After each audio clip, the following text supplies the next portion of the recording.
People, what's good? It's good to be back. It is really good to be back. How's everyone doing? Hopefully you're all doing well. Don't forget, if you are new to the channel, please hit that subscribe button. Don't forget as well to like and share the vids. I've only been gone, I think it's like 11 or 12 days. It feels like I've been gone a month. Can't lie, it feels like so much has happened since I last filmed on the green chair. And I don't even know where to start. I really don't. Some of you, I saw a few of your DMs and a few messages, thank you very much, about concern as to where I was.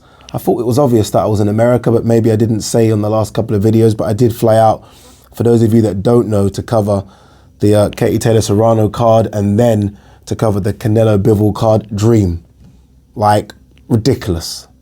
Honestly, ridiculous. Like, if you would have told me even a couple of years ago that I'm going to be going to Madison Square Garden for the biggest female fight of all time, and then I'm going to go and watch the pound for pound #1 in Las Vegas, and not just go and watch those fights, but to work on them, I would have said you're crazy. So people, whatever your dreams are, I'm not going to make it into one of those speeches, but whatever your dreams are, don't let anyone deter you from them. Just keep on fucking pushing, because yeah, it's been probably the best couple of weeks of my life, just to be in and around the fighters, to interview them, to speak to them. Crazy. I don't know where to start. I don't know where to start. It's probably right that I start with Katie Taylor first, and then we'll do separate videos for what else has gone on in the boxing world. I know so much has happened. Kell Brooks retired. What's going on with AJ? Some talk about Wilder coming back. So look, we're going to do maybe 5 or 6 videos tonight, and they're all going to go out tomorrow. So you'll be watching this tomorrow, but I'm filming all of these tonight. What's the time? Just coming up to 8:45. So we're getting everything done tonight, and you guys can have all your content for the week. Let's talk about Katie Taylor first, Amanda Serrano. Wow. Not just the fight, the whole build-up, everything. So I touched down on Wednesday before the fight, and as soon as you touch down, you're seeing posters everywhere about it, that they really spent a lot of money pushing this. A lot of money. I can't imagine what the marketing budget was on pushing this, because it was everywhere. On those taxis, the yellow taxis, you know, like where you can advertise, everywhere. The sides of random flipping buses, everywhere in America, or sorry, apologies, New York, I saw Katie Taylor versus Amanda Serrano. I really did. And it felt even more special because there were so many big female fighters there from the past as well, like Layla Ali, Christy Martin was there.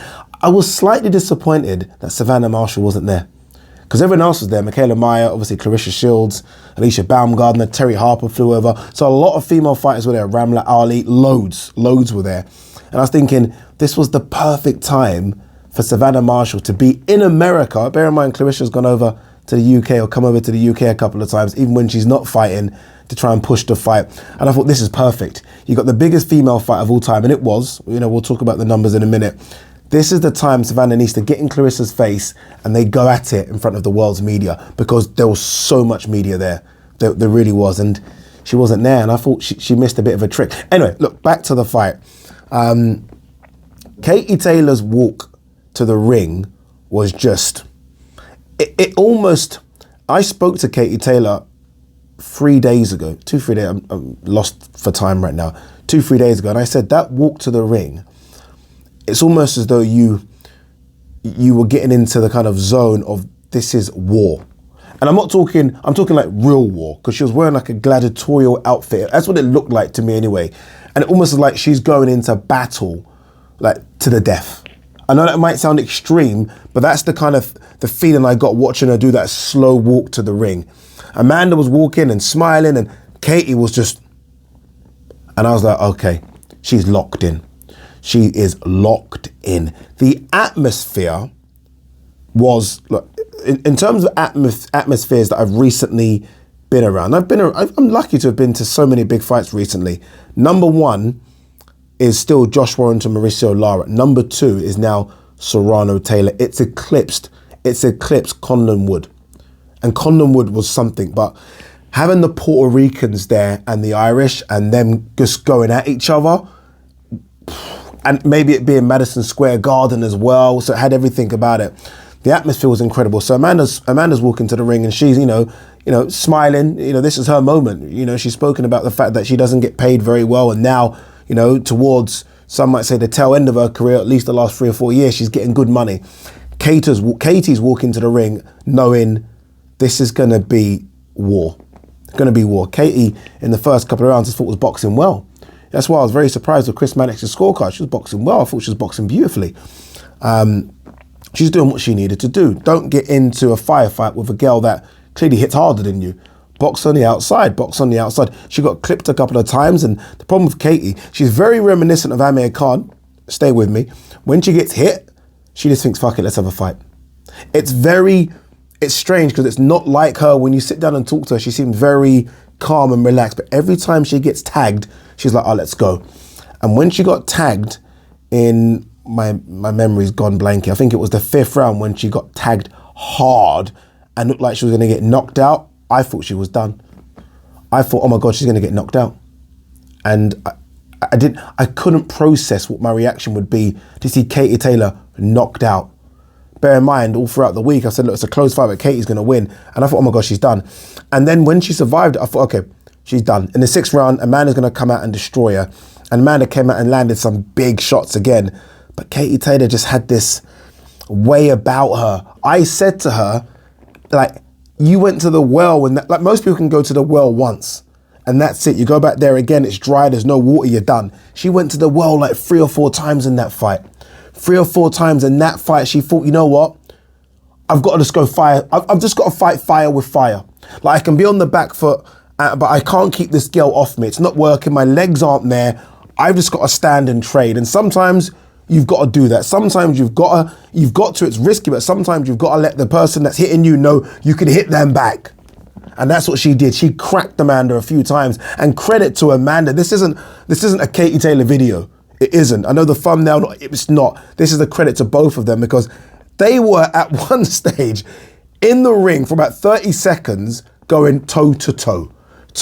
And the crowd in unison was just going crazy.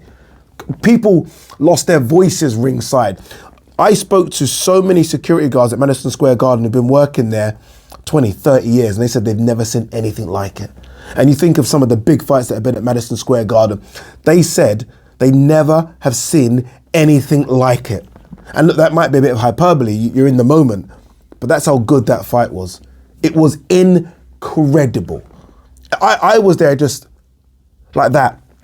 Not screaming, I had to do something behind the scenes, not screaming, not shouting, just like miffed as to what I'm seeing.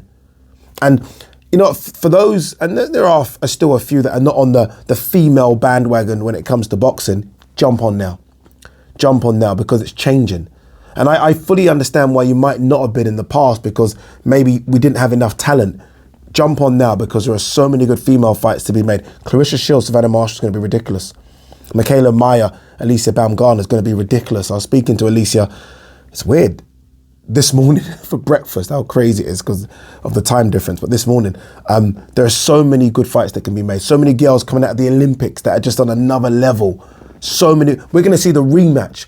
I said to Katie, now that, the dust has settled, it's difficult to speak to someone straight after and say, what do you want when you've been hit in the head about 1,000 times? So I asked her, I said, what did you want? What do you want next? And she said, yeah, she wants it again in Ireland. Crow Park, 80,000. 80,000. And 80,000 will turn up. 80,000 for a female fight.